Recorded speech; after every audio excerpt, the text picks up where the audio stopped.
Hey, everybody. Welcome, welcome, welcome. So glad to have you here with us tonight. Hit the like button, hit the subscribe button, hit the notifications bell.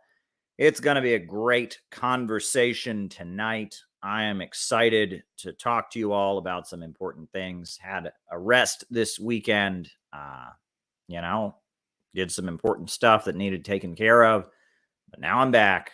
So welcome, everybody. Of the American century. I say that the century on which we are entering can be and must be the century of the common man. A radical redistribution of economic power. I mean, we know that racism is a byproduct of capitalism. Everything would be all right if everything was put back in the hands of the people. We need a government that will make sure Americans are taken care of and organize the economy to serve the people, not the profits of a wealthy few. We now have the techniques and the resources to get rid of poverty. We got to start getting out there with the people. Get out of the movement and get to the masses. We need a government of action.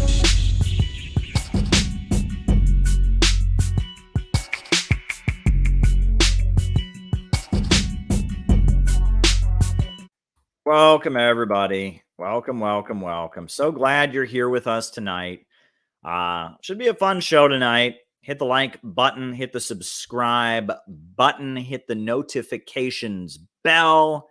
Always a pleasure to do that. We don't want the YouTube algorithms to mess with us any more than they already have been. We know people are getting unsubscribed, etc. So make sure that you hit the like button, the subscribe button, and the notifications bell. The way this show works is I give my opening remarks. My opening remarks are then followed by a roll call in which we find out who it is on the other side of the camera. And then after that, after the roll call, then I answer super chat questions for the rest of the night. So if there's something you want me to talk about in the second half of our show, by all means, all you have to do is send me a super chat. I accept super chats here on YouTube or on Rockfin. So go log on to Rockfin or log on to YouTube and send me a super chat. If you're watching on Facebook, I can't get super chats via Facebook, but there are always ways of getting it done. So that's the way we work. If you're watching this afterwards on Rumble, these streams always upload onto Rumble afterwards. They also always upload onto Odyssey. So we're on all kinds of different apps. That's so cool. That is so awesome. I'm so glad. So hit the like button, hit the subscribe button, hit the notifications bell. Before I begin my opening remarks, I got to take care of a few business announcements. First things first. March 25th and 26th, the Center for Political Innovation is organizing a very important conference in Washington, D.C. It's going to be awesome, and some great stuff is happening. I cannot give you all the details about it at this time, but we will be making a formal announcement soon. But no formal announcement yet because it appears that, things are not ready for that. But when things are in order, you'll understand why this conference is going to be so gosh darn important. So you don't want to miss it. You really don't want to miss it. It's going to be great. So plan on coming to Washington, D.C. for March 25th and 26th. And if you want to be involved in the planning and stuff like that, the first step is to join the Center for Political Innovation. We've got a good crew of members. We had a great Zoom call this Saturday. Good 16 people were on the Zoom call. We're in the 70s in terms of membership right now, which is pretty cool. A good crew of 70 people. That's pretty awesome. We're doing great stuff, and we're going to have a great conference. Looks like I'm getting stuff together to have an amazing conference in Washington, D.C., March 25th and 26th. The other thing is that coming up on February 19th, and this is very, very important, there's going to be a great protest in Washington, D.C. called Rage Against the War Machine. And the Center for Political Innovation are sponsors. We are official sponsors listed on the website of the Rage Against the War Machine. Because of the fact that we are official sponsors, and because of the fact that so many of our people from around the country are coming into town for this important anti-war rally, we are going to have a reception afterwards in Washington, D.C. We're going to have an event, an evening event. It's a daytime march. It's an afternoon demonstration. Afterwards, we're going to have a small indoor CPI political rally in Washington, D.C. So that's going to be very exciting. So if you're going to be around on February 19th, be sure to go to this great rally called by the Libertarian Party and the People's Party. And then be sure to afterwards, interesting question.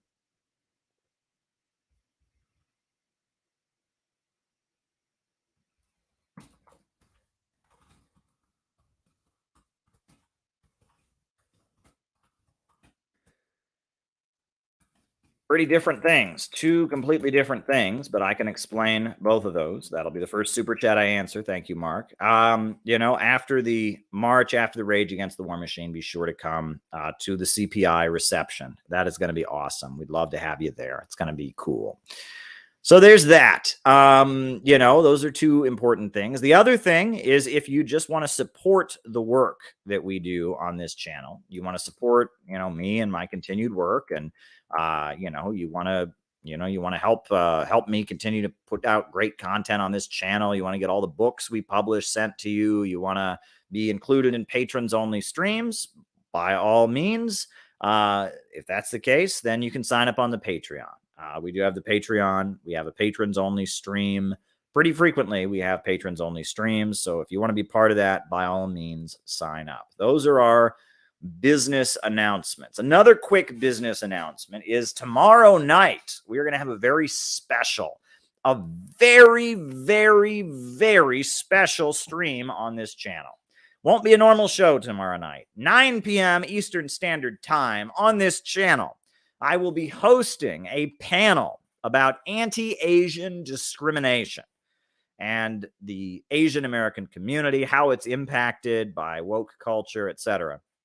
And we are going to have 3 special guests who are a surprise. I'm not going to give away who they will be, but 3 special guests will be coming on this channel to talk about the Asian American community, discrimination against Asians, racism against Asian Americans in U.S. society. 3 very different people, by the way. I don't want to say too much about our 3 guests, but they are 3 people from very different political perspectives. They are 3 people from very different backgrounds. All 3 of them are Asian American, of course. But you're going to be surprised by the guests that I bring on. You will be surprised. So it's going to be an important panel about a topic that does not get enough attention, but is extremely important. Asian Americans are a very important section of U.S. society, and anti-Asian racism is a particularly big part of what U.S. imperialism is doing in our time. It's also something that is not acknowledged. Affirmative action policies actually move and penalize Asian Americans in a lot of cases. And we are going to hear from 3 different Asian Americans who will give their perspective on this issue. So that's going to be tomorrow night. So I'll be setting up the link and for the stream later tonight. So tune in tomorrow night for that great panel. You are going to be surprised by the guests, but, and I hope that they all, I know that they all see things differently from each other, but I expect it'll be a civil and respectful panel. I know all 3 of the people, decently well, so I think it'll be good. So that's tomorrow night. So check out that important panel that's happening tomorrow night. You want to be in on it. I'm not going to say who the guests are. You might be surprised. So based on that, those are my business announcements. So like I said before, the way this works is I give opening remarks. Then my opening remarks are followed by the roll call, where we find out who it is who's on the other side of the camera. We call you all out as we see you, names and locations. And then the final section of our show,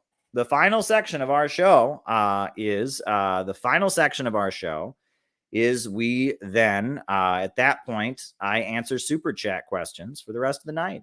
And that's the way it works. So there you go. Got another super chat question.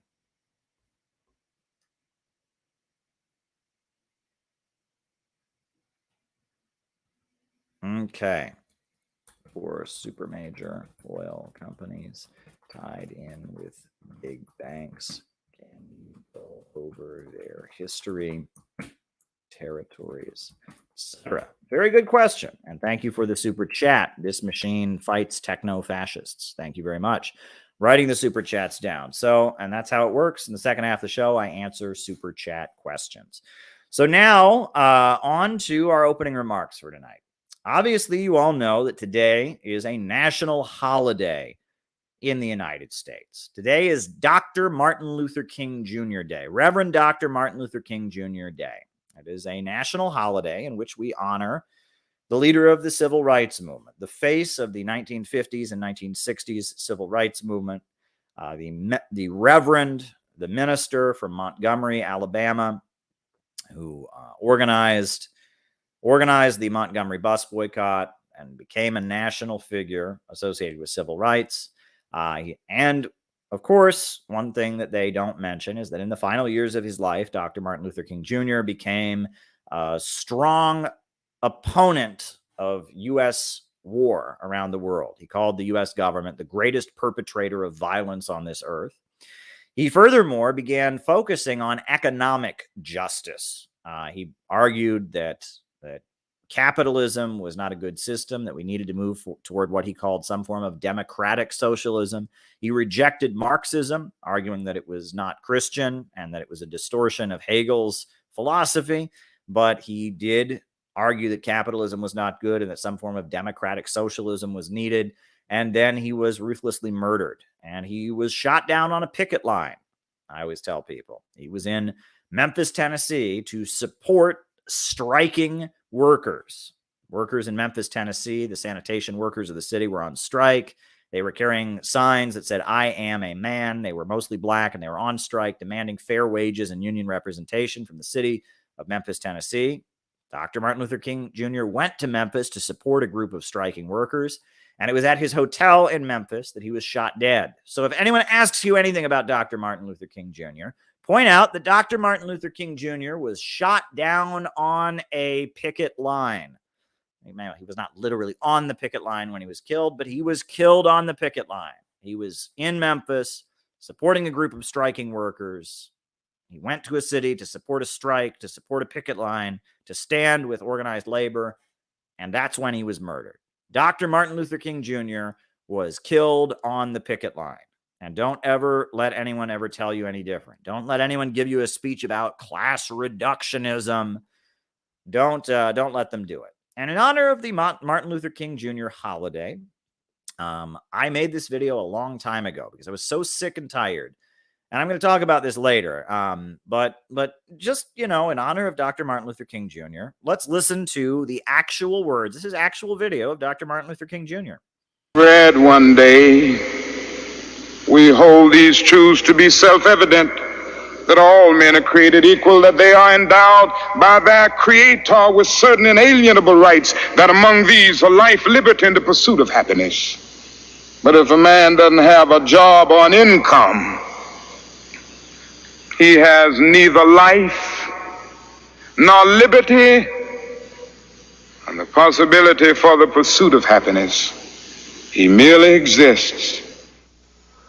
Estimated that we spend $322,000 for each enemy we kill in Vietnam, while we spend in the so-called war on poverty in America only about $53 for each person classified as poor. The promises of the Great Society have been shot down on the battlefield of Vietnam, making the poor, white and Negro, bear the heaviest burdens both at the front and at home. The other thing I want you to understand is this,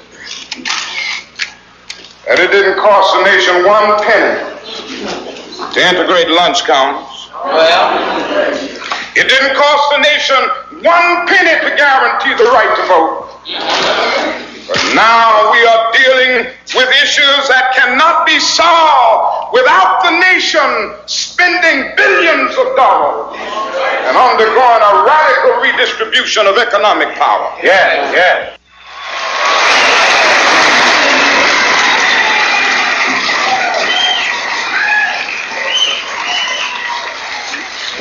All labor has dignity. Yes. But you're doing another thing. You are reminding not only Memphis, but you are reminding the nation that it is a crime for people to live in this rich nation and receive starvation wages. America's opportunity to help bridge the gulf between the haves and the have-nots. And the question is whether America will do it. There's nothing new about poverty. What is new is that we now have the techniques and the resources to get rid of poverty.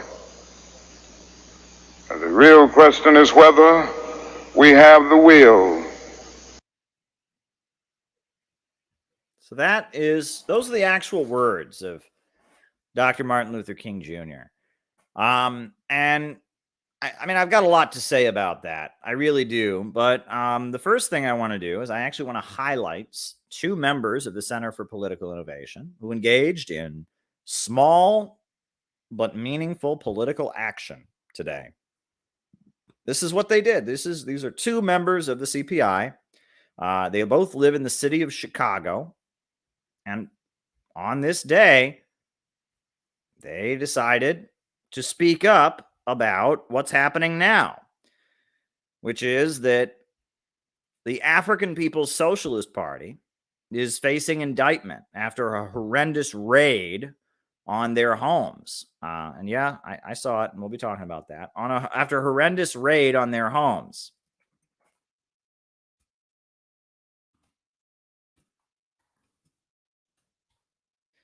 And, they're facing indictment. They called for actions around the country to support the Uhuru movement and to, call on the FBI repression against them to stop. So CJ and John McCarthy, two people that are regularly on these streams that live in the city of Chicago, they went to downtown Chicago and they, by themselves in the rain, decided to stand out there and raise awareness about what's happening to the Uhuru movement and what the FBI is doing against a group of black revolutionaries that they have decided to label as being Russian agents. And so I think it's really, really great what John and CJ did. This is really, really awesome. And I'm so glad that they went out there and did this. And, it's a lot harder to protest when there's only two of you, right? When there's only two of you, or only one of you, or only 3 or 4 of you, it can be much harder to protest. When there's a whole crowd of hundreds of people, it's easy. But when it's a small group of people, it can be very difficult. So I'm really, really glad that they went out and did this. And they did it in the rain, and they spoke up, and that shows that they are dedicated. And this is what being a dedicated revolutionary is about. You're out there in the rain. You're out there all by yourself. Speaking up about an issue that is so, so important, which is the people, the group of black revolutionaries having their homes raided by the FBI. So I'm really, really glad they went out and did this. I tweeted out the photos, and I think it's a tremendous thing that they did today. I just wanted to mention that. So there you go. Another super chat.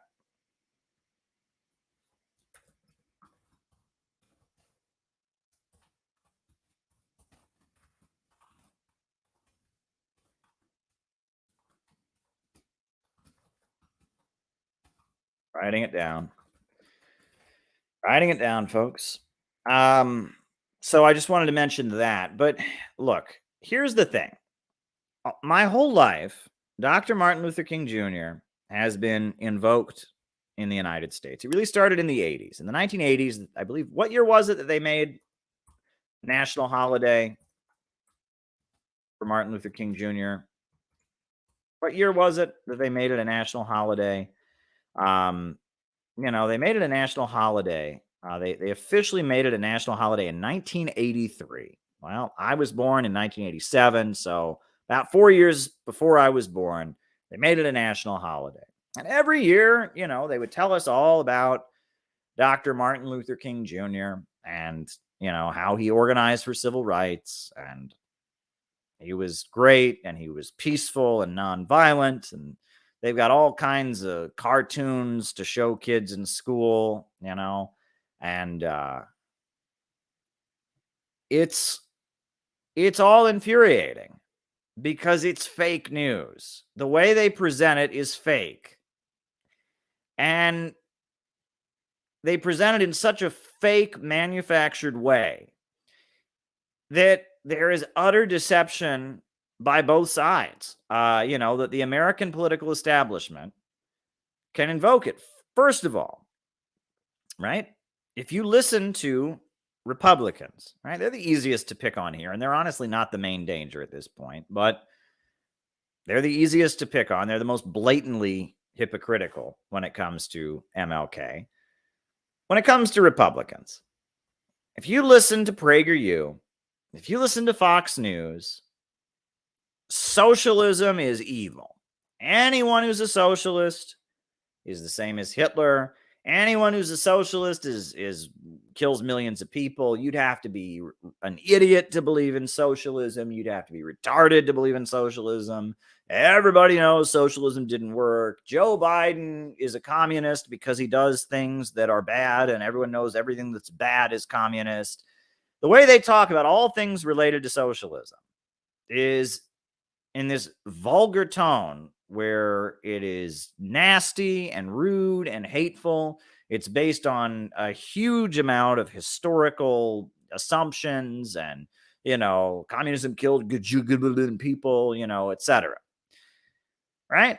And then on Martin Luther King Day, they just tweet out images of Dr. Martin Luther King. And the only reason they get away with that is because of the sanitized interpretation that we get. If people knew what Dr. Martin Luther King Jr. actually stood for and what he was doing in the final years of his life, how he advocated socialism, how he supported the Vietnamese people in their struggle against U.S. imperialism and his Beyond Vietnam speech, if people actually knew who MLK was, they wouldn't get away with obvious hypocrisy. But they've done so much to bury MLK's actual legacy that people 1 minute can say, oh, anyone who believes in socialism is retarded, is an idiot, is evil. Socialism is pure evil. Oh, and the next breath, oh, we love Dr. Martin Luther King Jr. It's infuriating. I'm okay. And next question. But anyway, it's infuriating the way they do this. And they're just so arrogant and so condescending that anyone who believes in Marxism, anyone who thinks anything good could happen other than the free market, any system is good other than the free market, must be an idiot, must be stupid, because everybody knows that communism never accomplished anything. You know, they just have this condescending, rude, arrogant tone where everyone who's a socialist is an evil person. Everyone who's a socialist is an idiot, where everybody knows that only capitalism works. And then the next thing out of their mouth is, oh, but we love MLK. Oh, MLK is great. And they'll even try to say silly things like MLK was a Republican. I mean, he was registered Republican at one point. That's because the Democratic Party was the Dixiecrat party of the South. And so, yeah, he was registered Republican. But to say that he was a conservative, an advocate of free market economics, that's just inaccurate. I'm sorry. I played you the video. He advocated, his last book was called Where Do We Go From Here? And it called for guaranteed employment for all citizens of the country. You read what he was saying about poverty. You read what he was saying about capitalism and openly condemning capitalism. Dr. Martin Luther King Jr. was very clearly not an advocate of the free market. He was very clearly not an advocate of capitalism. He was economically left-wing. Now, was he socially conservative? What did that even mean? I mean, back then, being socially conservative often meant you were in favor of segregation, right? It meant, that you thought interracial marriage should be illegal. So he wasn't a conservative in that context. Obviously, Dr. Martin Luther King Jr. didn't go around advocating gay marriage because that wasn't a thing back then. Martin Luther King Jr. didn't go around advocating transgender bathrooms because that wasn't a thing back then. But in the context of his time, he was socially liberal in that he wanted to desegregate. And on top of that, he advocated left-wing economic policies, guaranteed employment, guaranteed health care for all. If you look at what he was doing around Resurrection City and the Poor People's Campaign in the final years of his life, he was moving in a left-wing direction. And he openly condemned capitalism, openly called for democratic socialism. But I see these conservatives all the time say, oh, he was a Republican, he was a conservative. It's like, and the same people that 1 second, it's Martin Luther King is an idiot, Martin Luther King, and then the next second,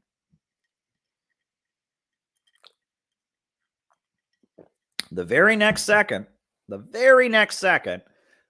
they say, oh, but, we love Dr. Martin Luther King Jr. That's infuriating. It's utterly infuriating. So that's the first group. They're the easiest to pick on around this. But this year, because wokeness is now the ruling ideology of America, because we are living in an increasingly more and more illiberal society, because of that, there's no question that the hypocrisy of the left comes out more and more blatantly. And this year, I mean, the main example of that was the FBI tweeting out support of Dr. Martin Luther King Jr.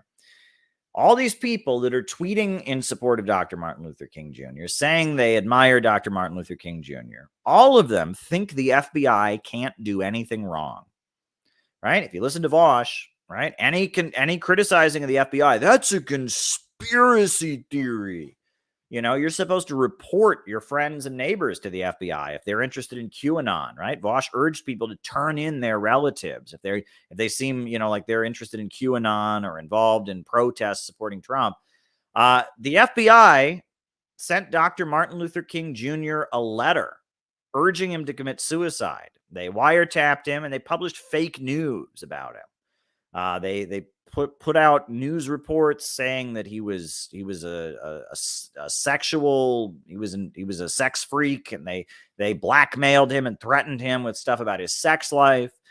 They tried to claim he was a homosexual because he shared a hotel room with Bayard Rustin, who was known to be gay, was a civil rights leader. They called him a Soviet agent. They called him a communist. They called him a traitor to the country. They called him un-American. They called the civil rights movement a communist conspiracy from Russia. So if you're one of these people that thinks, Russian conspiracies run our politics, and if you're one of these people who loves the FBI, how in the world are you supporting Dr. Martin Luther King Jr.? I mean, Dr. Martin Luther King Jr. was widely attacked and harassed by the FBI. J. Edgar Hoover, the founding father of the FBI, said that Martin Luther King Jr. was the biggest liar in America. And I published a video earlier, which people can have some fun with. I'm not going to show it here on the stream, called Vosh Killed Dr. Martin Luther King. Because just like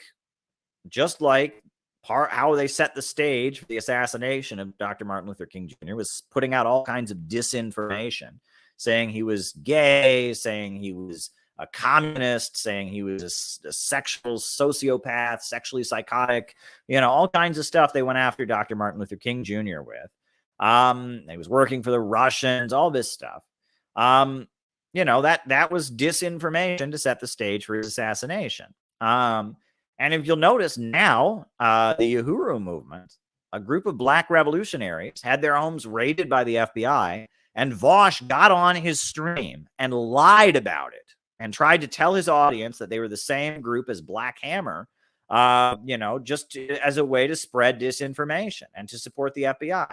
And he said, oh, this is the group about Anne Frank, and that wasn't true. None of that was true, right? He lied because he wanted his audience to support and not to protest and not to oppose the FBI raiding the homes of black revolutionaries, pointing guns in their faces and calling them Russian agents. So when you have a situation where that's actually happening, a group of black revolutionaries, are being raided by the FBI, and Vosh is spreading disinformation about it, and he's saying that anyone who criticizes the FBI is somehow a right-wing conspiracy theorist and needs to be banned from social media. How in the world can you support Dr. Martin Luther King Jr.? These idiots, these woke idiots, have it in their head that when Dr. Martin Luther King Jr. started marching for civil rights, and when he started organizing, that the U.S. government said, oh, civil rights for African Americans. Well, gee golly, we never thought of that before. And they gave it to him, right? And that it was just all trending. It was trending on whatever the equivalent of Twitter was back then, and no one disagreed with it. And bullshit, right? The way they talked about MLK back in the 1950s and 60s is the same way that BreadTube talks about us right now.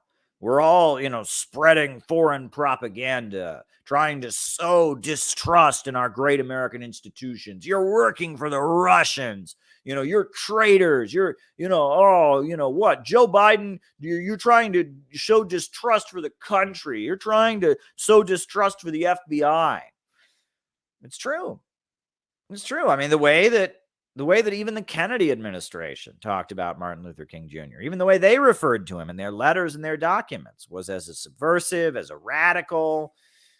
This is the reality of the situation. So all these people that are defending the American political establishment and are so woke when they're tweeting out stuff about Martin Luther King, they are defending an establishment that is ultimately responsible for King's death, that threw him in jail, that that suppressed people.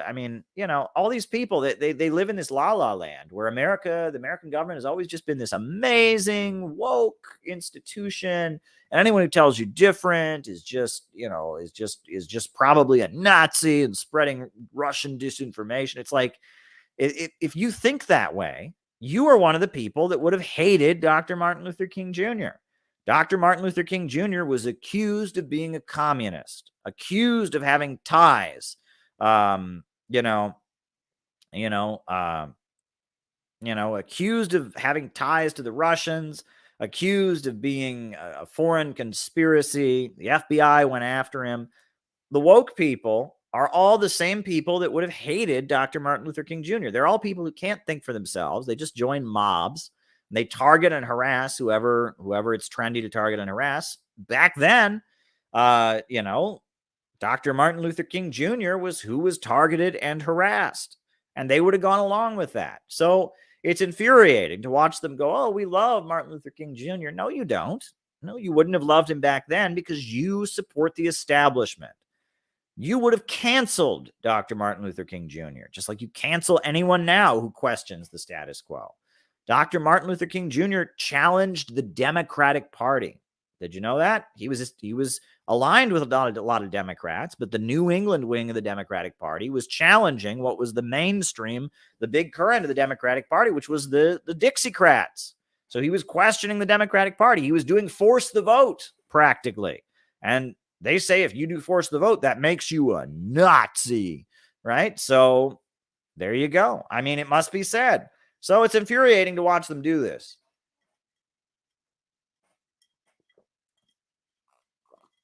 It's quite infuriating to watch them invoke the very person who fought against the establishment they now defend. They want you to believe America is just this woke, amazing country. They want you to believe the Soviet Union was nothing but gulags, but the Soviet Union was supporting the Black freedom struggle from the beginning. And I have talked about this so many times, but they have worked so hard to obscure this. The Soviet Union, they supported the Scottsboro Nine African-American men who were falsely charged with rape. And they had rallies and demonstrations in the Soviet Union to support the Scottsboro Nine. They called for support for the Black community and abolishing Jim Crow. The Communist Party was known as one of the only parties that stood up for the rights of Black people and wanted to abolish Jim Crow segregation. When the Ku Klux Klan, was murdering civil rights organizers in Monroe, North Carolina, and they took up arms and fought back, and they had to flee the country. Do you know where they went? Robert F. Williams, the leader of the NAACP of North Carolina, fled to Cuba, and he fled to China, and he met with Mao, and he met with Fidel Castro, and from Cuba, he broadcast a revolutionary communist radio program called Radio Free Dixie.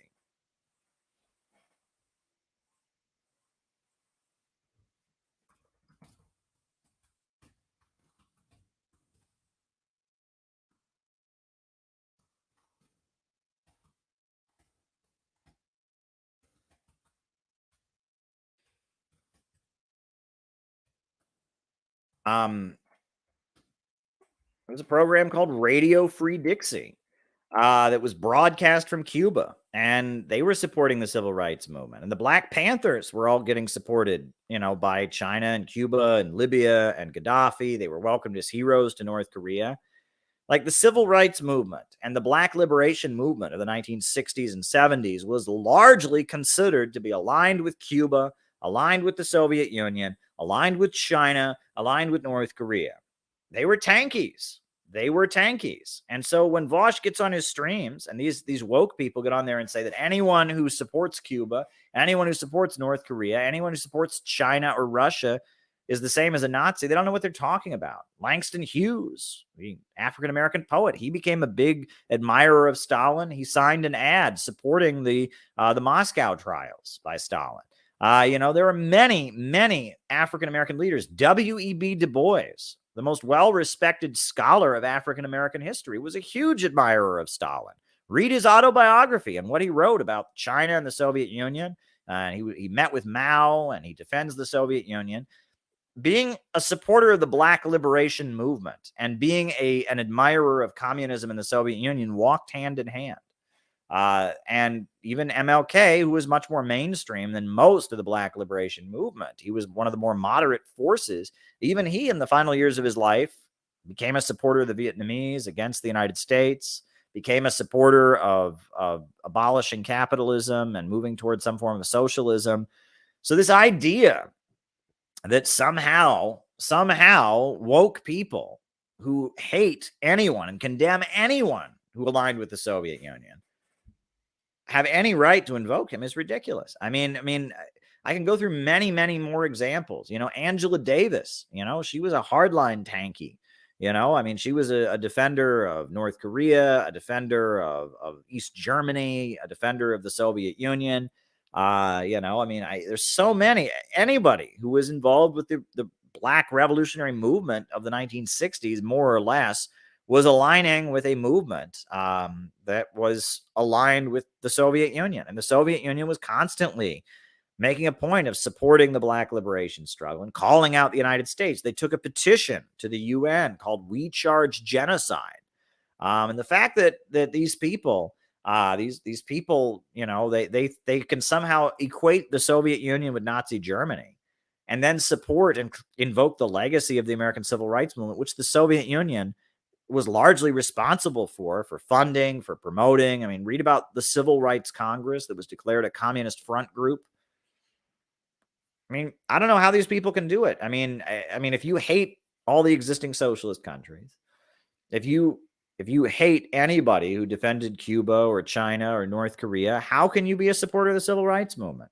It's infuriating to me that they even try to do this. It just smacks of historical ignorance.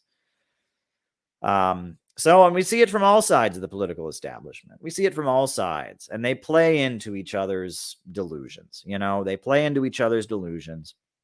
On the left, they make it sound like Martin Luther King Jr. was from the American political establishment, and the FBI loved him, and he was there to protect the American political establishment from these poor white people who weren't woke enough and didn't go to Harvard. And all the presidents and the FBI all lined up to support MLK, and it was just a bunch of poor white trash Trump supporter kind of people who didn't like him, and that's why America is so great and has the right to send weapons to the Nazis in Ukraine. That's what the wokes are saying about Martin Luther King Day. Meanwhile, the people on the right say, "Oh, Martin Luther King was a conservative. He was once registered Republican. He was a minister. Oh, and they ignore that he advocated socialism, that he focused on economic injustice, that he was, sympathetic to the Vietnamese people." Both sides, they just use him, and they don't. And it's like just basic history. If you just ignore something. And that's just what they do. They just ignore basic facts. They ignore basic facts about history, that Martin Luther King Jr. was repressed heavily by the U.S. political establishment, accused of being an agent of Russia. The Black liberation movement was largely being supported by Russia and Cuba and China and socialist countries. And they also ignore what is also solid reality, which is that Martin Luther King Jr. was a socialist. Martin Luther King Jr. did advocate a guaranteed minimum income. He did condemn capitalism. He did announce support for the Vietnamese and their struggle against the United States in Vietnam. If you read his Beyond Vietnam speech, Martin Luther King Jr.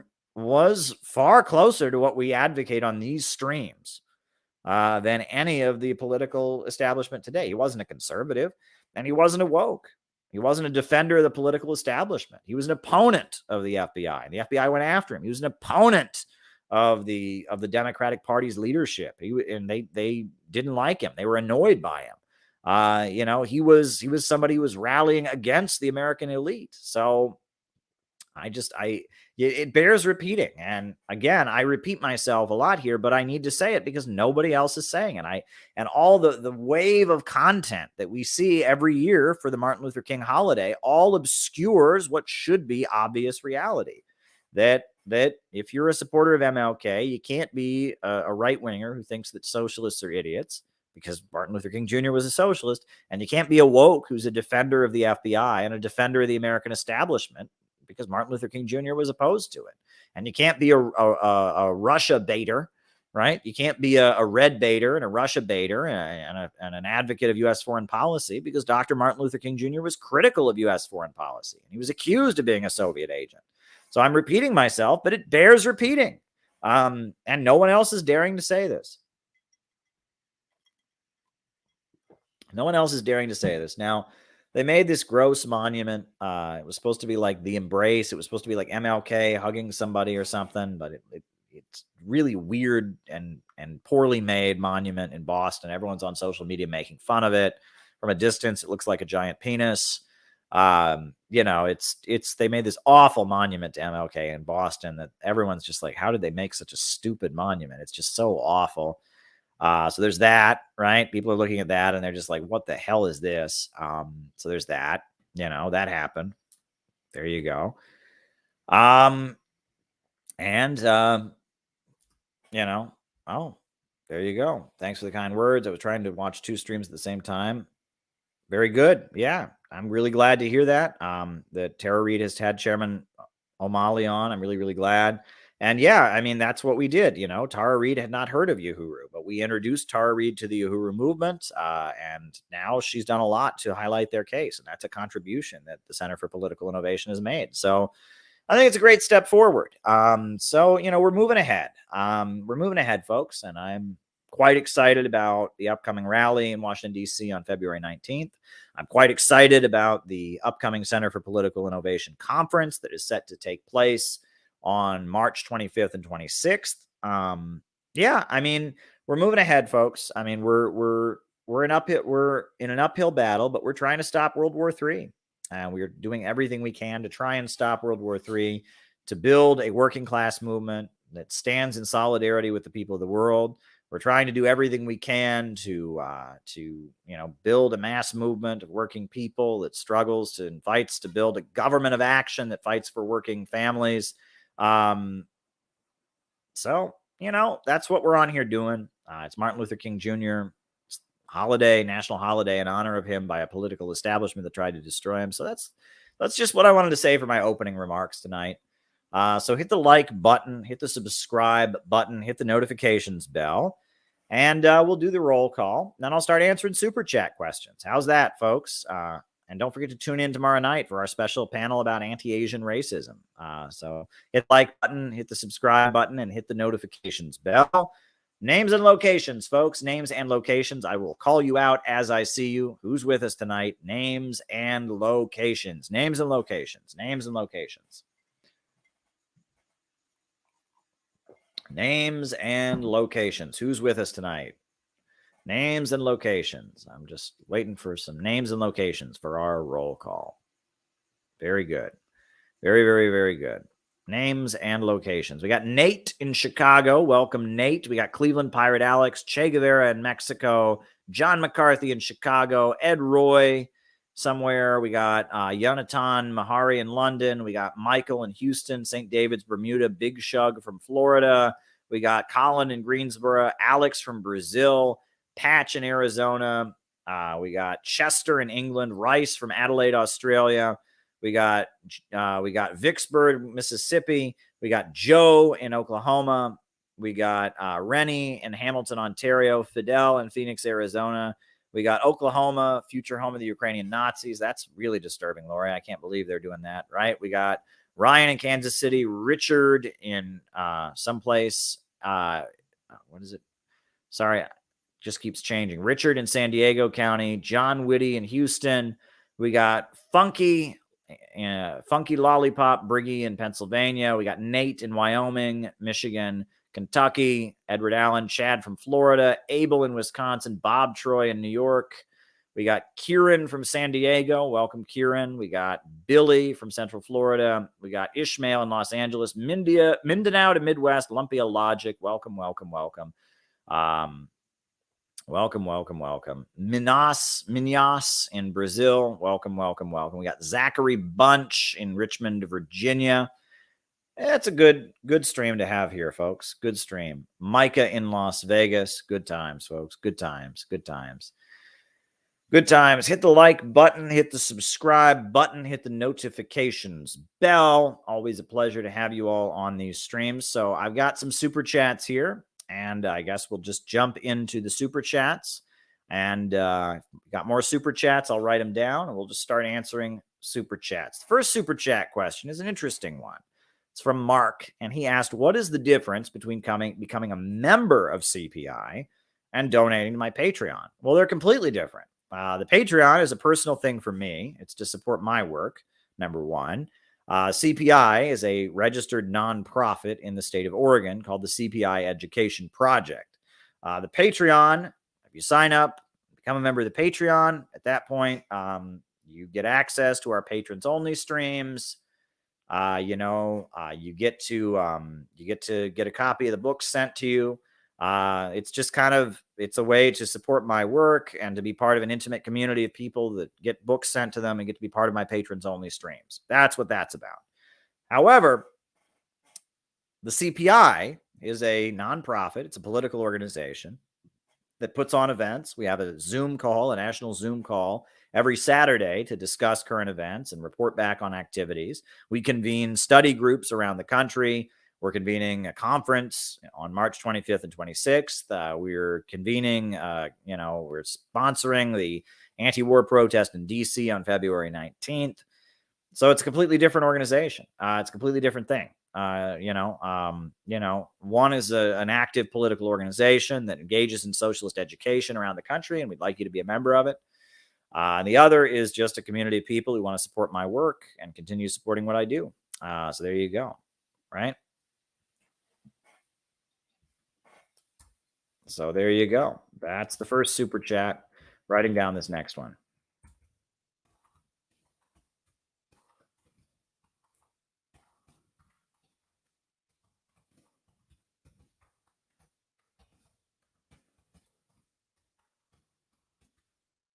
Very good.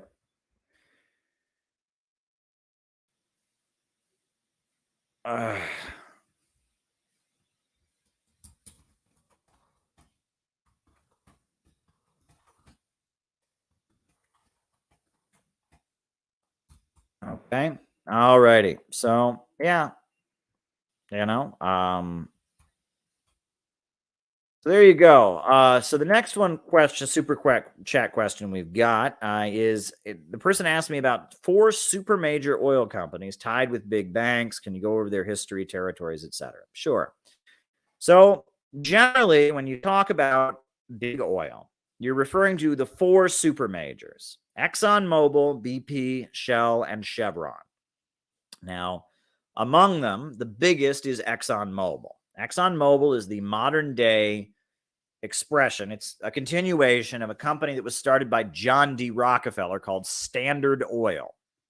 Standard Oil was the company started by the oil tycoon John D. Rockefeller.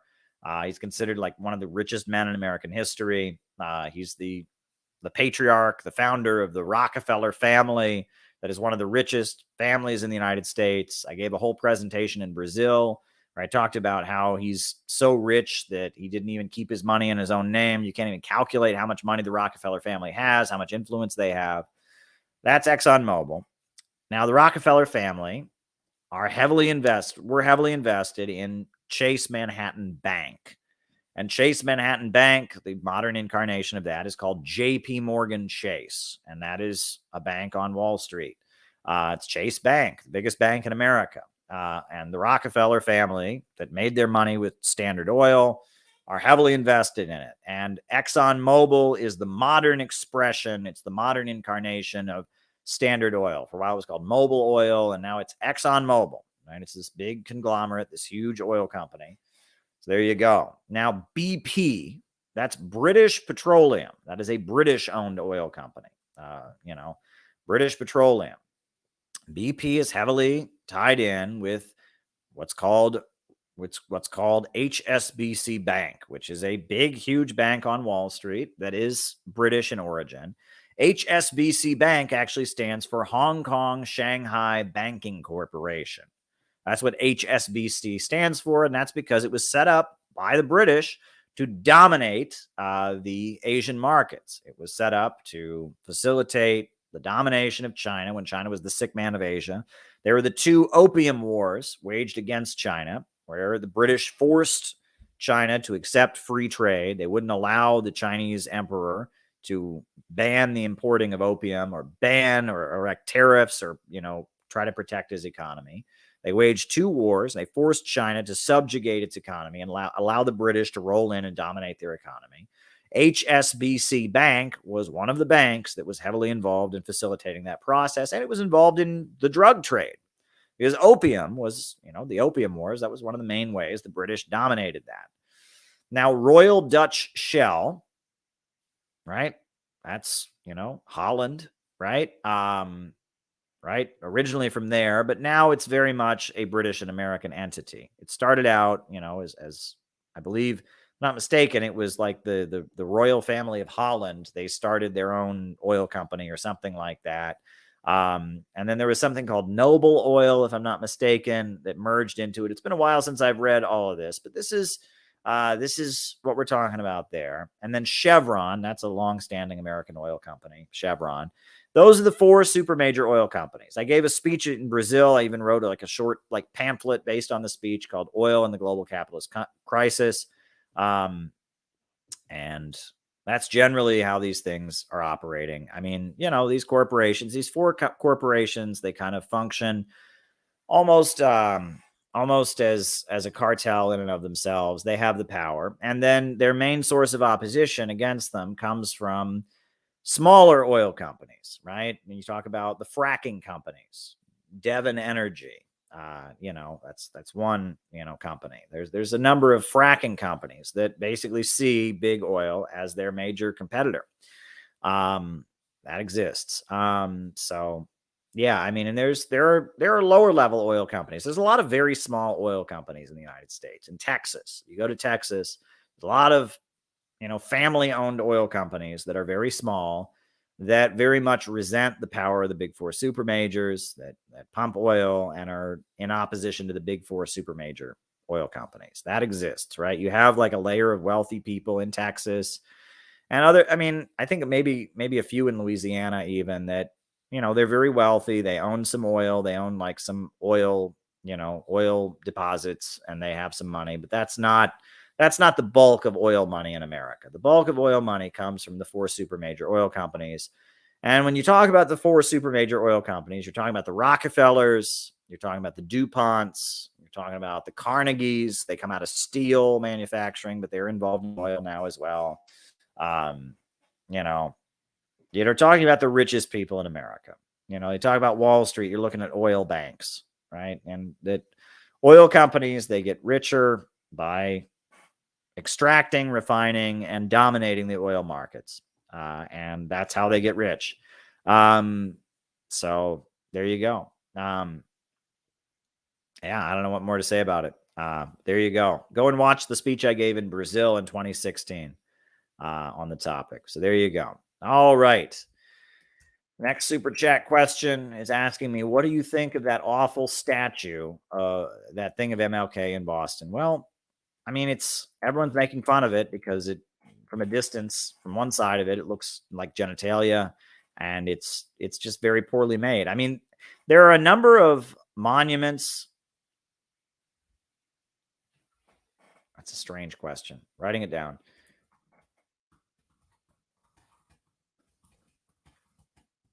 There are a number of monuments to Dr. Martin Luther King Jr. around the country. And I guess you can only build so many of them, right? So they got to get creative, I guess, because there's only so many things you can do. They got a monument to him in DC. It's like a statue.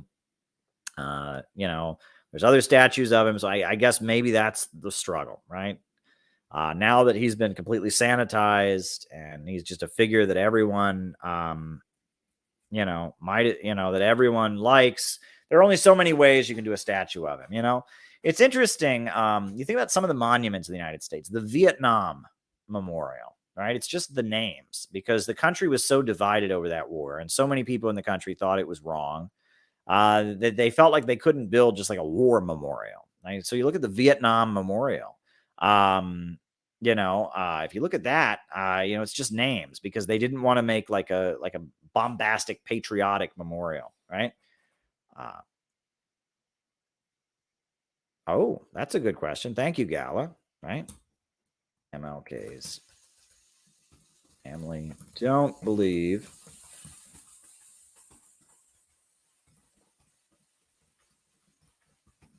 who do you think?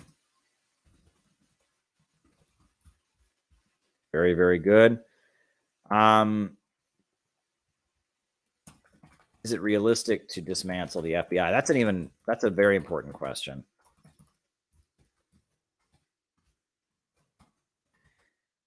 That's a good question. All right. And sorry, the question said era, not area. Oh, that's what you were getting at. Okay. Very good. All right. So yeah, there you go. So the next super chat question I've got here is, someone said, is wokeness an intentional plan to divide the working class that could be united against the globalists? Well, that's not exactly the terms I would use. Wokeness is an attempt to subvert class struggle politics. And there's this myth out there that class struggle politics somehow means you don't care about racism, somehow means you don't care about women's rights or something. Right? That the way that the woke crowd talks, if you say anything about economics, the only way they'll talk about economics is that they say, well, economics is, it's like a form of victimhood, right? There's classism. If you're discriminated against on the basis of your income level, then that's the only time they'll ever really talk about economics. Wokeism is victimology. It's basically what it is. It's, we talk about people who have privilege. We talk about how some people are bigger victims than other people, about some people whose lives are too good. We go to sensitivity training. We get mad. We tear things down. We shame people. That's what wokeism is. And that's not working class politics. The Communist Party long had an approach to the question of race, which was they viewed Black people as a colonized nation within U.S. borders that was subject to super exploitation. They argued that if Black people wanted to, they didn't impose this on Black people, but if they wanted to, if Black people wanted to form a separate territory and to have their own territory and their own autonomous region of the United States in the areas where African Americans are concentrated, what they call the Black Belt, they had the right to do it. Now, they didn't want to impose it on them. They said if they want to, right?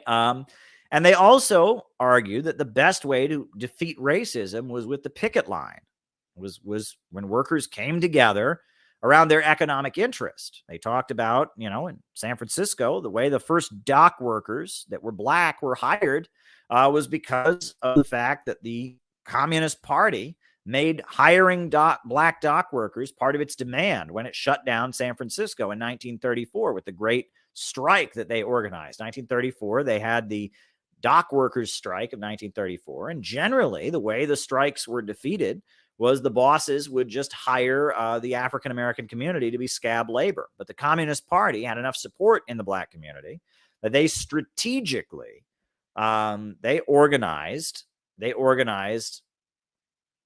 Black community to support the strike, because they understood that they would demand that Black workers got hired on the docks. And to this day, the International Longshore Warehouse Union, the ILWU, is one of the most radical unions in the country. And the reason that it was formed and the reason it was successful was because it fought against racism. In Flint, Michigan, I've told many times on these streams the story of the Flint sit-down strike. Well, they made a point of having the only black worker in the factory carry the American flag when they were victorious because the Communist Party was opposed to racism. And if you look at the strength of the labor movement in the late 1930s, you had the rise of the CIO, when the AFL, the American Federation of Labor, split, right? And then a section called the CIO, the Congress for Industrial Organizations, emerged. And they were a section that had no ban on communists, but they did oppose racism. And they did not allow any hate strikes. None of the CIO unions were whites only. And the Communist Party led this new labor federation called the CIO, and the CIO fought for the right of black people to work in industry. So the understanding is the way that racial divisions and the oppression of black people is broken down is by showing white workers that it is in their economic interests to see black workers advance, and that racism is a tool of the bosses. And that, yes, you have to give special attention to the oppression of black people. You have to include the demands for lifting up the status of the black community in your strike, but the goal is to lift up the entire working class. That was the approach. And the understanding is that black people are a nation. They are a colonized nation. And that just like if you were in Britain, you would advocate for the independence of the Irish people. Just like if you were in France, you would advocate for the independence of French colonies. In the United States, if you're building a working class movement against the imperialist state, you advocate for the rights of the downtrodden group, of the group that the imperialists oppress, the nation that the imperialists oppress. That was the communist approach. That has nothing to do with wokeness. And that's the approach that was successful. That's the approach that got jobs for black people in industry. That's the approach that Dr. Martin Luther King Jr. had. That's the approach that the Black Panthers had. That's the approach, that many different successful revolutionary organizations have had. Right? Is that by lifting up all workers, but yes, giving special attention to those who suffer on the basis of their race or their gender or whatever, you can advance the entire working class. That is the communist perspective. Wokeness does not want to advance the entire working class. Wokeness says that most of the workers are the problem.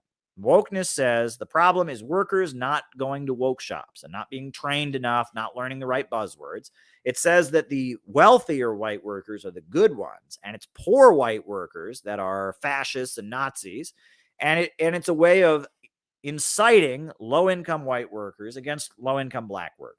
That's the wokeness. If you want to know the roots of wokeness, go and read the history of, for example, go and read. Well, anyway, wokeness is the belief that the problem is not capitalism, and the problem is not an economic one.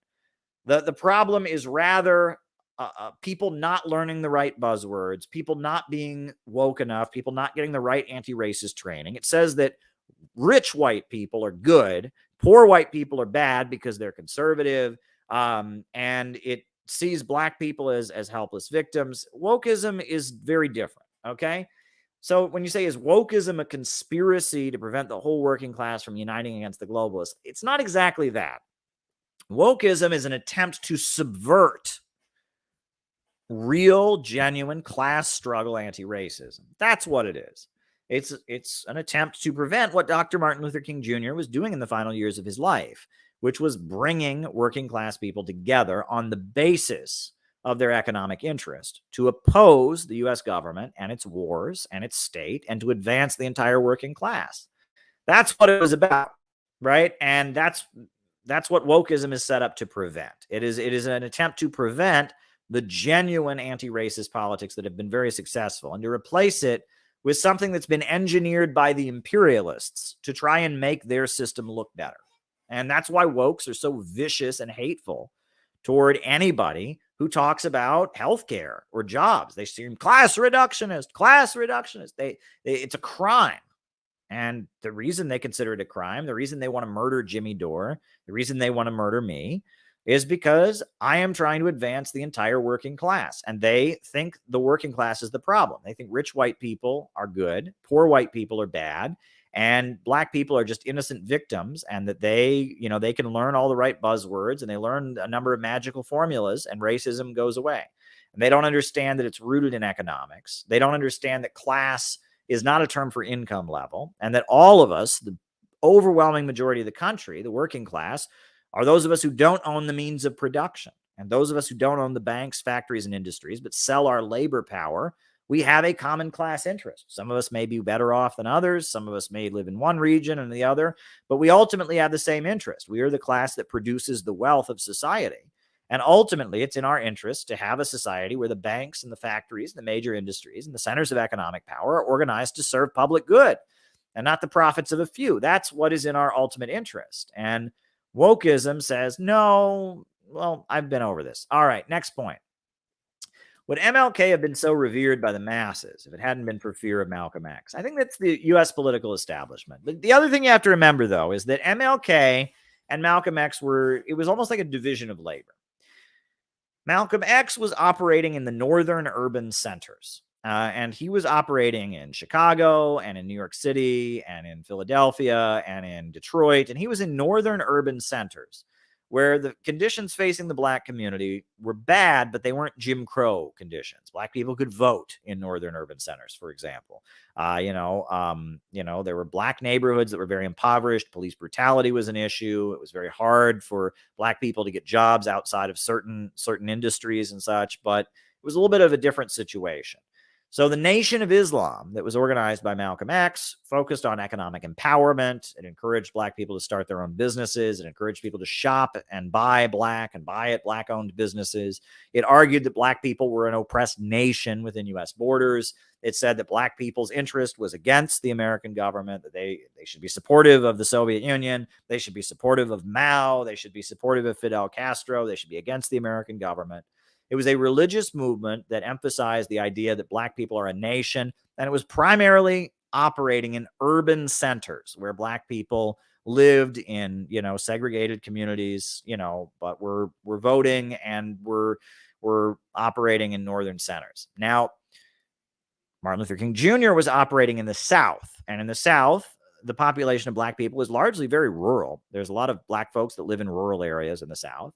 And they were denied the right to vote, and they were denied the right to drink out of the same drinking fountains as white people. And they were murdered routinely. If they did anything to question the white power structure, they were murdered, and the government would look the other way as they were murdered. They were lynched. And they were, treated as less than human. So Dr. Martin Luther King Jr., his organizing in the South was against, blatant legal segregation. It was against denying people the right to vote. It was against denying people the right to eat in restaurants. And it was aimed at saying, look, the United States, you say you believe in freedom and equality and justice. Why don't you have that for the black people? Why are you treating us so badly? Why can't you enforce the law fairly? Right? That's what Dr. Martin Luther King Jr. was saying in the context of an apartheid system. Malcolm X, on the other hand, is in the context of de facto segregation. There's no law that only black people can live in this neighborhood. There's no law that they can't live in this neighborhood, but there's just a feeling that they go into a certain neighborhood, their neighbors are going to be very hateful to them. The police are going to follow them, and they basically have to live in this neighborhood or else they're going to be treated badly. Black people are able to vote. Black people are, it's a little bit of a different situation. Right. And they're still very much a colonized people. They have their own neighborhoods where they live. And if they go out of those neighborhoods, they're not treated well. There's police brutality. The wages that black people are paid are much lower. And Malcolm X is organizing for like black empowerment, black nationalism in urban centers. So I don't see the two as necessarily completely opposite. The main difference is that Martin Luther King Jr. was preaching nonviolence, which many people point out was an absolute necessity. If Dr. Martin Luther King Jr. had been saying anything but nonviolence, the U.S. government would have just murdered him. And many people have pointed that out, that, in the South, they were already murdering him. I mean, they were already killing black people. I mean, civil rights organizers got lynched and disappeared, and their bodies would turn up. I mean, Medgar Evers was shot. Many civil rights organizers were murdered. And if they'd been saying anything but we don't believe in violence, peace and love, if they'd been saying anything but that at the top of their lungs, it would have just been, they would have just killed them all instantly. And there were many instances where they did just kill them all instantly. I mean, there was in South Carolina, there was an incident where, there was a peaceful, civil rights protest and somebody just drove up and opened fire on it. There were many, many instances where, there were just murder, blatantly murdering civil rights people. And so the nonviolence was very, very much, something that was a necessity for organizing in the Jim Crow South. Malcolm X, on the other hand, his whole approach was he's organizing Black people to be more confrontational. He's organizing Black people to see themselves as a nation, to have pride in themselves, and to, and so his approach is, no, we will fight back. We will resist. His approach is very different.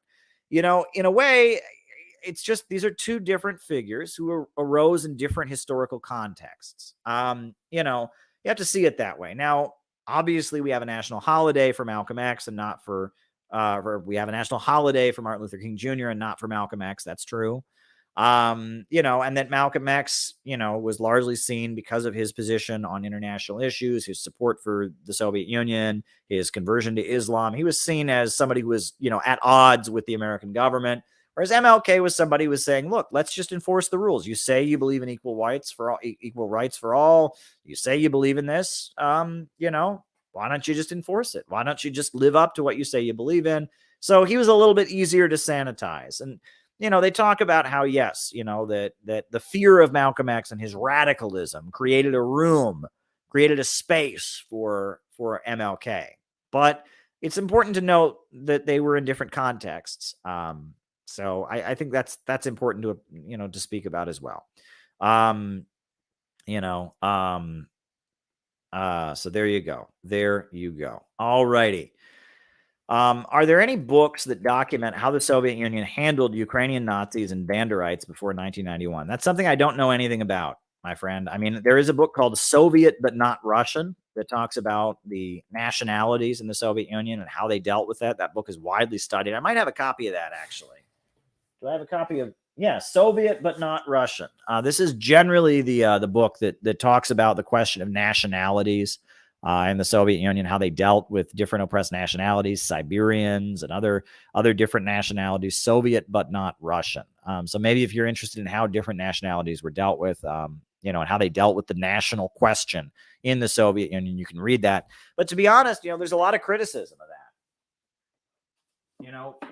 Putin argues that the way that was handled, the way that was handled set the stage for the fall of the Soviet Union, and that I think he may be right. I really don't know enough about it. I just don't know enough about it. So there you go. Do you think Vosh was behind the political hit job on me? No, I don't. I mean, I've never seen any evidence to that effect. I think that Vosh is a nasty person, and I think that I mean, we know where it came from. So I've done a whole video on that, and if you want to go watch that video. And I will add, I have gotten apologies from multiple people who signed on to that document. Number one. I have gotten screenshots of other people that admitted to me that they only signed on to it to stay friends with certain people. And furthermore, there is evidence on Twitter of people admitting, quote, "We lied." I have screenshots of people saying they lied. So I consider that whole thing to be over and done with. I've debunked it. I've addressed it. Whatever mistakes I made, that's ancient history.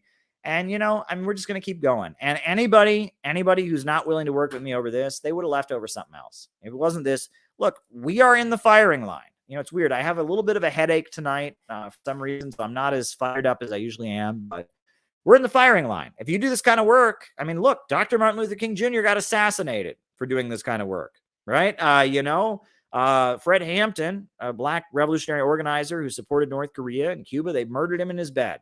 Now, it's a little safer for those of us who are white, and it's a little safer for, people that just put on events. We're not organizing armed groups or, leading huge mass movements. We're just trying to educate people about socialism. But I am on the Ukrainian government's, I am on the Ukrainian government's list of information terrorists. And, I have obviously been targeted by BreadTube. They have gone out of their way. All the same stuff that's been said about me. I was a Nazi. I was a cult leader. I was a megalomaniac. None of this is new, right? So I'm not particularly worried. You know what I mean? I'm not particularly worried about people that we lost because of this, because we would have lost them. We would have lost them over something else. You know what I mean? This requires doing this kind of work requires you to be tough. It requires thick skin. It requires being able to endure a lot of stuff. And, I am disappointed by people who can't seem to understand. And one thing that I wish people could understand is that anyone who does what I do will face what I have faced. They have a dossier on everyone. Did you know that? Everyone who does anything like what I do, there's a dossier about how they're a Nazi and they're a white supremacist, and they talk to somebody who talked to somebody who talked to somebody. And one time they like this, or there's this woman who they hit on one time, and then she was on, and it doesn't matter, right? And if you do what I do, they will accuse you of everything, right? So I knew it was only a matter of time before they hit me with my personal life. I knew that. I knew they were going to hit me with my personal life. And honestly, I expected it to happen a lot sooner. And I expected it would be less gross. I didn't expect them to be gross. And I think the grossness has actually,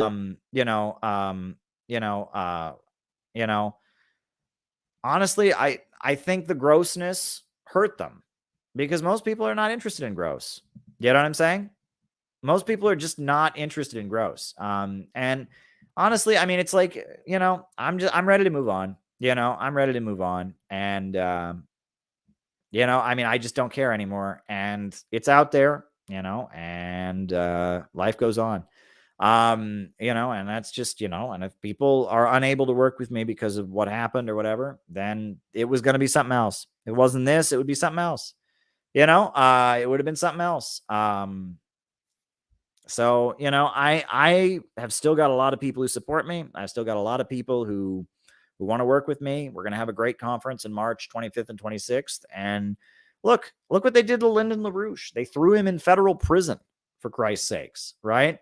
They threw Lyndon LaRouche in federal prison. William Z. Foster, Gus Hall, the whole leadership of the Communist Party was thrown in prison. I mean, it's like, you do this kind of work, they're going to come after you. So it's just, whatever, you know what I mean? It's whatever, life goes on. All righty. Are we entering an era of a new Iron Curtain? I mean, the Iron Curtain was a term that was used by Winston Churchill. 1946, Winston Churchill gave an anti-Soviet speech, and he said, "An Iron Curtain has descended upon Europe." And it was considered the opening of the Cold War. It was the Iron Curtain speech, this thunderous anti-Soviet speech that was given by Winston Churchill. And that's when, Europe was divided. You had NATO versus the Warsaw Pact. There are some countries that were with the Soviet Union, some countries that were with the United States. Is it like that now? It shouldn't be. I mean, the more it gets like that, the more stupid and the more we lose out as Americans. Why wouldn't we want to do business with Russia? They got a lot of great stuff in Russia. They got great chocolate in Russia. They got great titanium in Russia. Russia's got a lot of minerals. Russia's got a lot to offer the world. So if you're cutting off Russia, then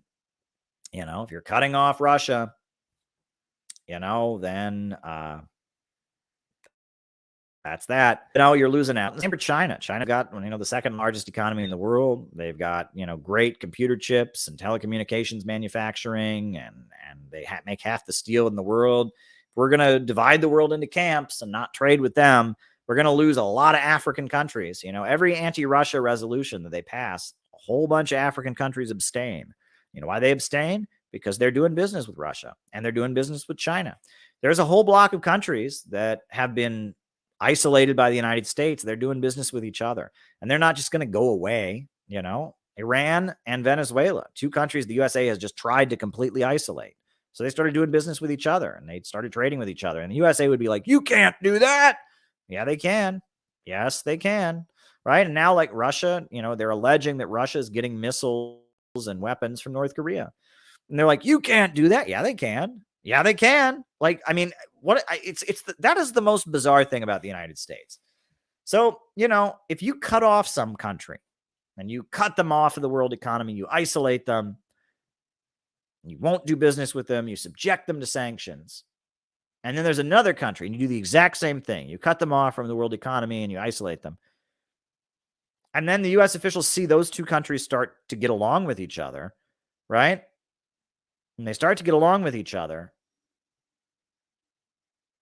Ask yourself, why does the United States think that's any of their business?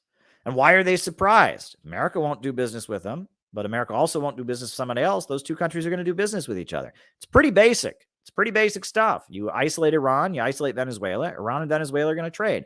You isolate Russia, you isolate North Korea. Russia and North Korea are going to trade with each other. And then the USA gets angry about it and says, they can't do that. They're not allowed. Who said? Who said? What gives you the right to say that? It's weird. And it's bizarre. It's like this moment where it's like, you're not allowed to. No, we're cutting you off and everyone else has to cut you off too, including the other people we've cut off. That's just how this works. It's like, no, it doesn't work that way. Countries that exist can trade with whoever they want. That's just how it works. So there you go. I really hope it doesn't end up in a campus situation because the United States will be the big loser. And we're already losing. I mean, look at the oil prices, look at the food prices, the global food crisis that's resulted from their efforts to isolate Russia. It's like we're all losing out because of this. I mean, it's hurting the global economy. So yeah, if it gets to the point that, we have a camp, West versus East, Commie-Con versus the Bretton Woods countries, that would be a disaster for us. We would lose out economically. And look at the inflation. We're already losing out economically. Now, Gala asks, MLK's family don't believe that James Earl Ray killed him. Who do you think is responsible? Well, I do believe, my understanding is that the King family, the King family, from what I understand, they actually have won a settlement from the U.S. government, arguing and proving in court that there was some kind of U.S. government involvement in the assassination. So they've actually won a legal settlement to some degree. And the King family and Jesse Jackson and others have said they don't, they think there was a wider conspiracy. It's also a little bit weird that James Earl Ray really quickly disappeared from the United States. Somehow he managed to get away and get to France. And yeah, I mean, you look into the details of the King assassination. It's like, yes, there was one man, James Earl Ray, who was extradited from France, came back to the United States. He was part of the Friends of Rhodesia Club. He was, an anti-Zimbabwe, supporting the apartheid government of Rhodesia, and he was tried and convicted for killing MLK. He maintains his innocence. And then the King family, they also say that King, was not killed by James Earl Ray. And they've won some money in court to that effect. That raises a lot of questions. It certainly raises a lot of questions. And that's all there is to it. Now, the next part of your question, Gala, about dismantling the FBI, is it realistic? I think it's very realistic, because what people don't understand is the FBI is a very special division of the U.S. federal law enforcement.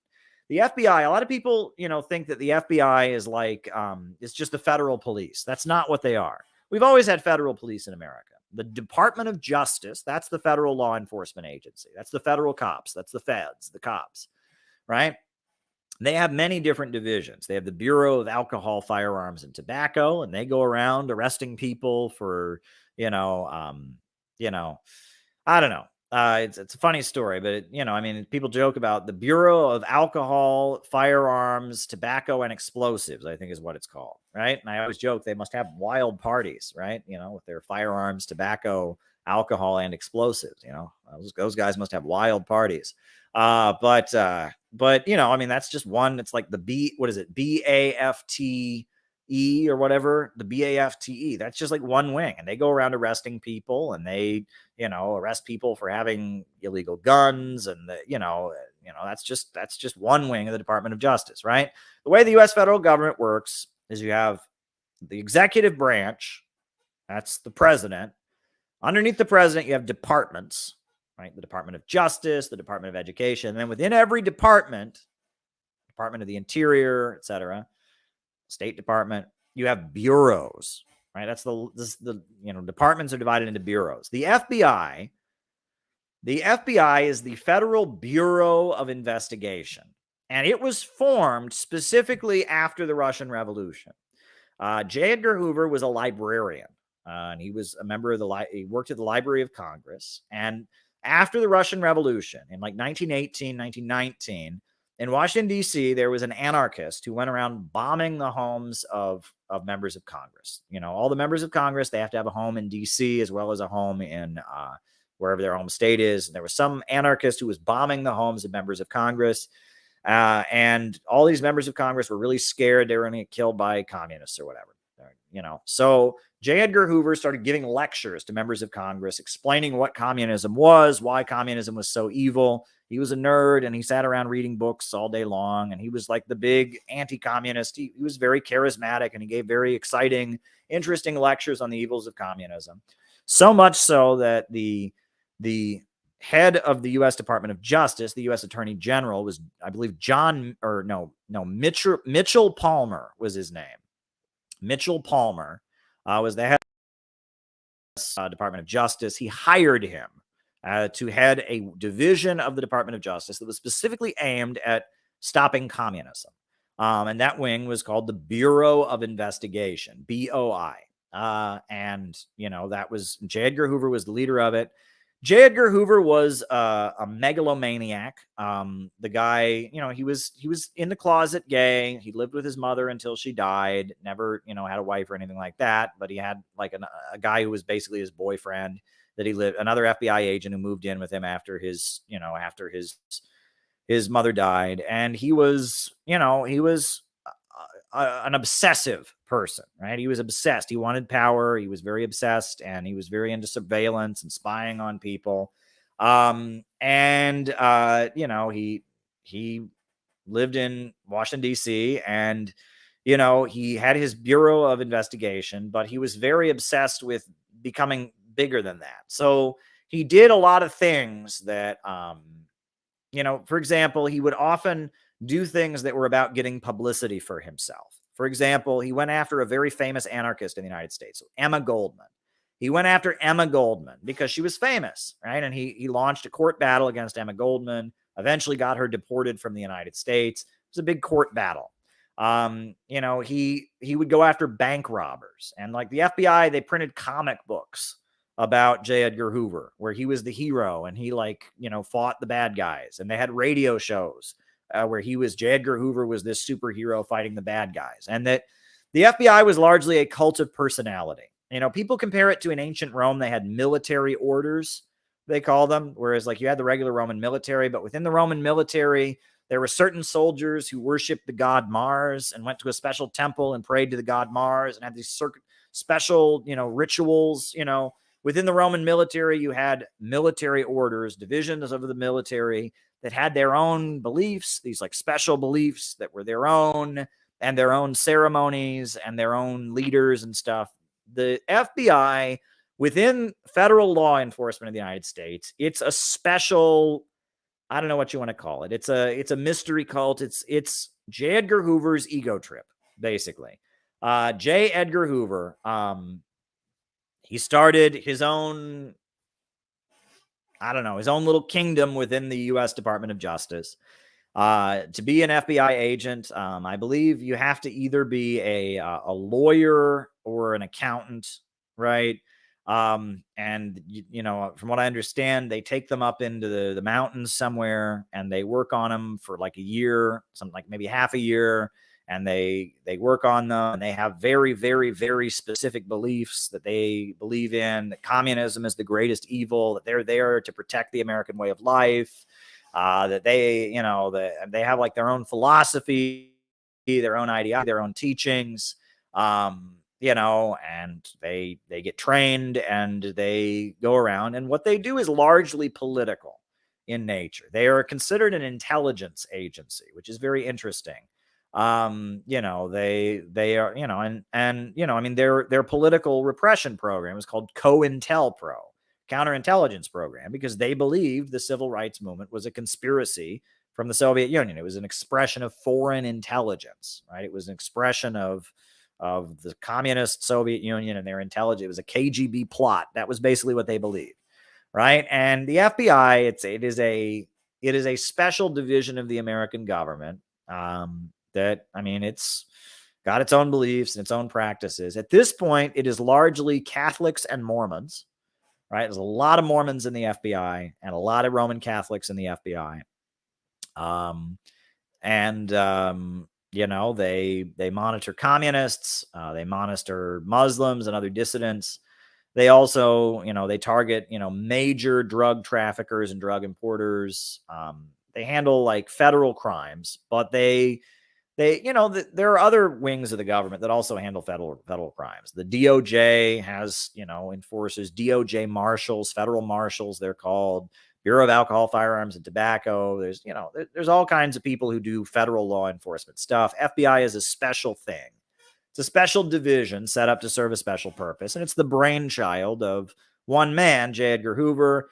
You know, J. Edgar Hoover, you know, it was known that he was wiretapping. He'd wiretapped Nixon. He had wiretapped Kennedy. He had wiretapped Lyndon Johnson. He blackmailed all of them. You know, my former boss, who I used to work with, is Ramsey Clark. Ramsey Clark was the U.S. Attorney General under Lyndon Johnson. J. Edgar Hoover threatened Ramsey Clark, from what I understand. J. Edgar Hoover, you know, Ramsey Clark was constantly trying to stop J. Edgar Hoover from doing stuff that he did. And that J. Edgar Hoover hated Ramsey Clark. He wouldn't show up at meetings. He completely disrespected Ramsey Clark. I've actually there's an audio recording that I've played on these streams before, where Ramsey Clark is on the phone with Lyndon Johnson talking about J. Edgar Hoover. And they're on the phone and it's being recorded. And he says, you know, Lyndon Johnson's like, so how's it going with Hoover? You know, and that, you know, Hoover was a force of power within himself. And he surveilled people illegally for his own purposes. He had a collection of, you know, surveillance that was used for his own purposes. I believe his secretary destroyed a lot of it after he died, so that it couldn't be brought into the public record.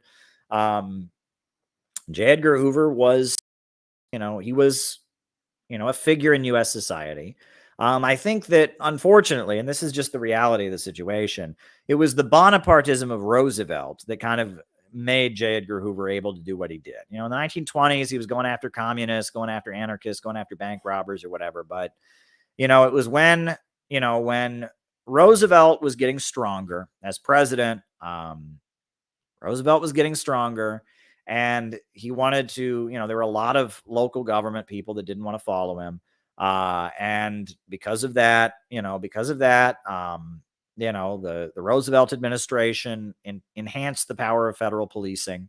You know, we talk about the Untouchables. That was a division of the Department of Justice. I believe it was a division of the FBI that went after liquor, you know, people that violated prohibition. And that as Roosevelt was becoming kind of more of a Bonapartist figure, putting himself above the rest of his class, that enabled his Department of Justice to expand their power and their reach. Now, obviously, Hoover was not a communist and was not supportive of communism, you know, but, you know, was viciously anti-communist, you know, and obviously he didn't like Roosevelt's, you know, politics. And as soon as the Cold War got going, he, you know, went into overdrive with his anti-communist stuff.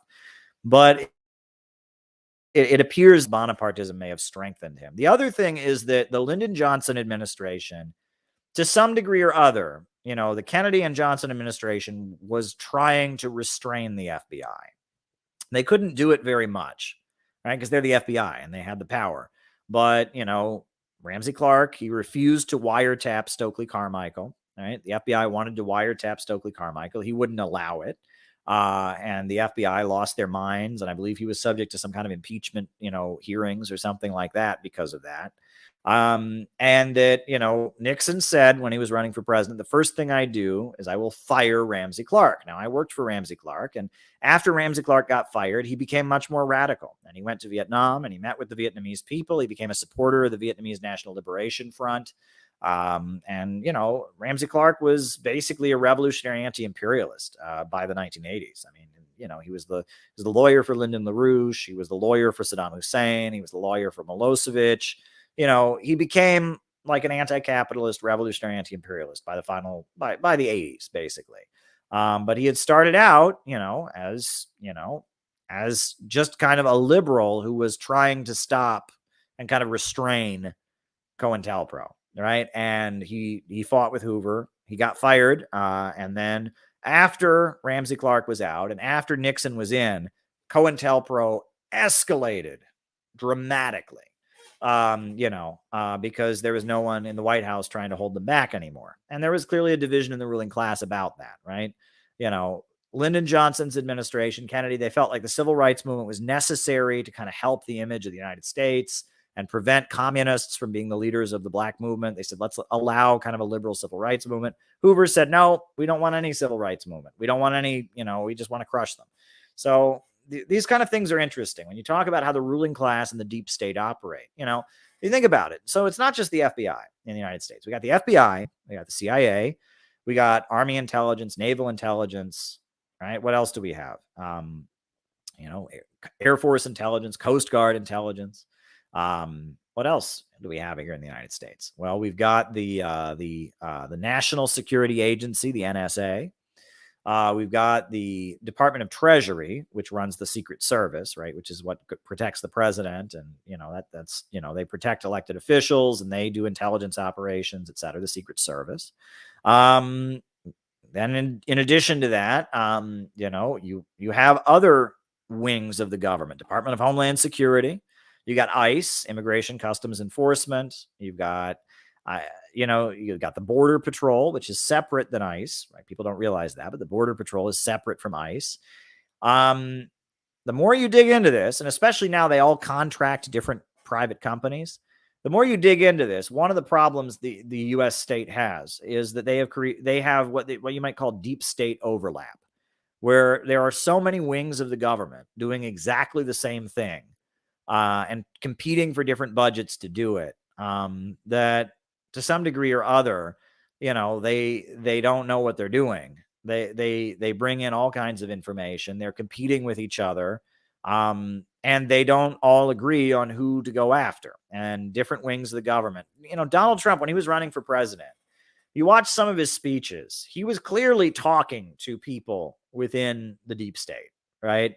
One of the things Trump said in his speech was, he said, I remember this, in his foreign policy speech, he said, there are terrorist networks throughout this country, and I will unleash the FBI to rip them up. I don't know what that means.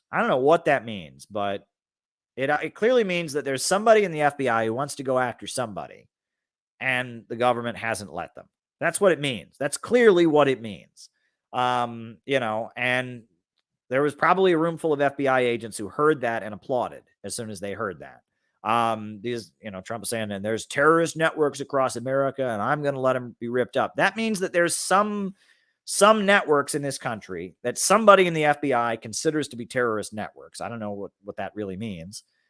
And they want to prosecute and go after them, and they've been told not to. And Trump was dog whistling those people and telling those people, I know what you want to do, and I will let you do it.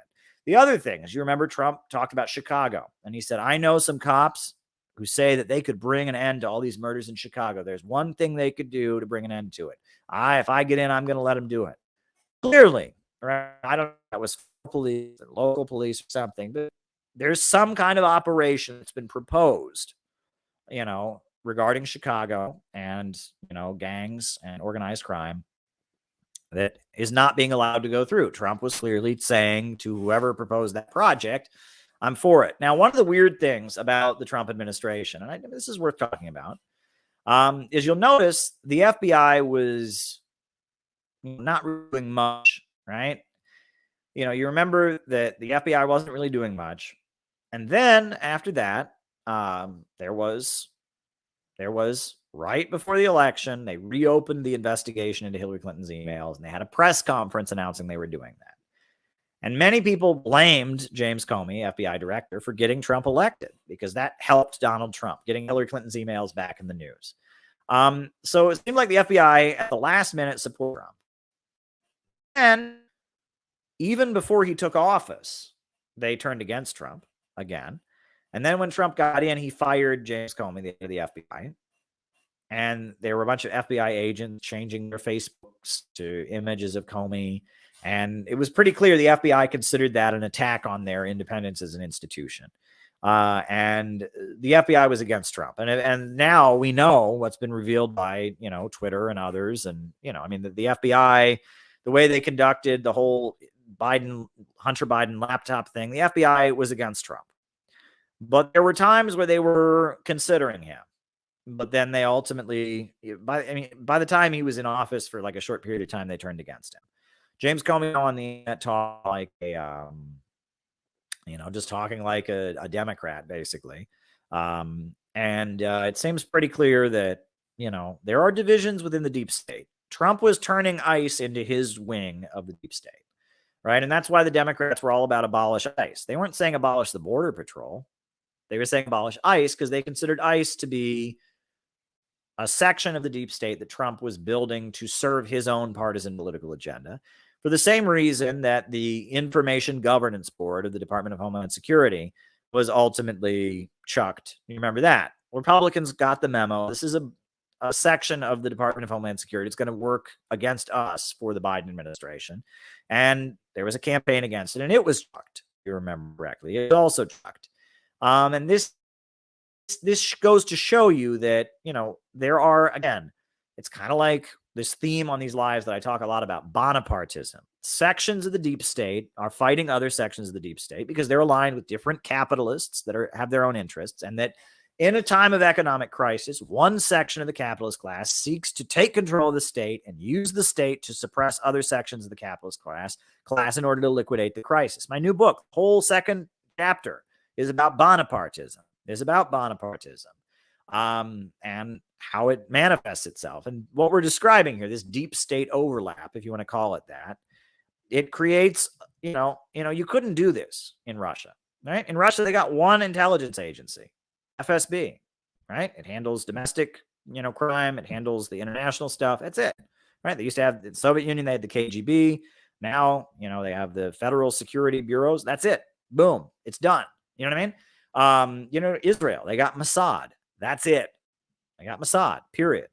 But for whatever reason, in the United States, because our ruling class is so big and so diverse, they have set up a whole lot of competing institutions that have different interests. And this is a weak point of the deep state. And that as we move toward a more liberal society, as U.S. society continues to collapse into a liberalism, I suspect we're going to see more centralization of the deep state. That's probably something but the thing is, all the ruling class want to centralize the American deep state, but they all want to centralize it in a way that will suppress the other factions. And so there's no way to centralize the deep state without giving preference to one section over others.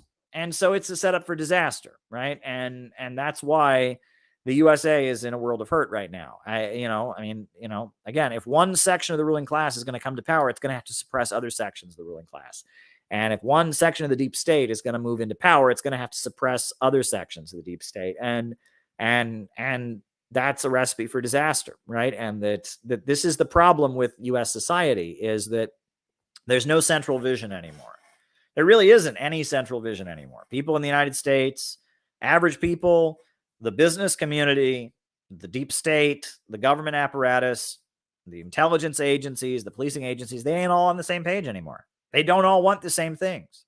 Used to be that there were political divisions, they were Republicans, they were Democrats. They were Republicans, they were Democrats. But at the end of the day, we were all Americans. We all came together. It's not like that anymore. It's not like that in the United States. It is just not like that any longer. And so the question is, how will this play out, right? We're in a period where the ruling class, in order to, bring stability to society, is going to want to impose some kind of Bonapartism. But that requires a solid core developing within the ruling class apparatus. That requires the suppression of some sections. And I don't know how they're going to do it. I really don't. I really don't know how they're going to pull it off, because there's just so much division within the U.S. ruling class, so much division within the U.S. government apparatus and state, I think it's going to be very difficult. So there you go. Have you ever seen Breaking Bad? I've seen like one episode of it. It didn't really appeal to me. I mean, I don't know. I mean, I just, teacher starts making meth. A chemistry teacher starts making meth to support his kid, and he gradually turns into a ruthless drug dealer or something. I generally watch comedy shows on television. I watch lighter stuff. I just couldn't get into the show. My wife and I watched a couple episodes, and it just wasn't our cup of tea. I just couldn't get into Breaking Bad. It was a little too dark for my taste. But thanks, Yulia. I do appreciate it. I appreciate the super chat. And on that note, folks, I guess we're going to end our stream, but be sure to come back tomorrow night for our very important panel on anti-Asian racism. It's going to be a good panel. I hope you join us. It'll be tomorrow night at 9 p.m. Eastern. I'm going to set up the link pretty soon. So there you go. I'm going to put on the closing music. Surge in the struggle against U.S. imperialism is now emerging throughout the world. Ever since World War II, U.S. imperialism and its followers have been continuously launching wars of aggression. But the people of various countries have been continuously waging revolutionary wars to defeat their aggression. And while the danger of a new world war still exists, and the people of all countries must get prepared, revolution is the main trend in the world today.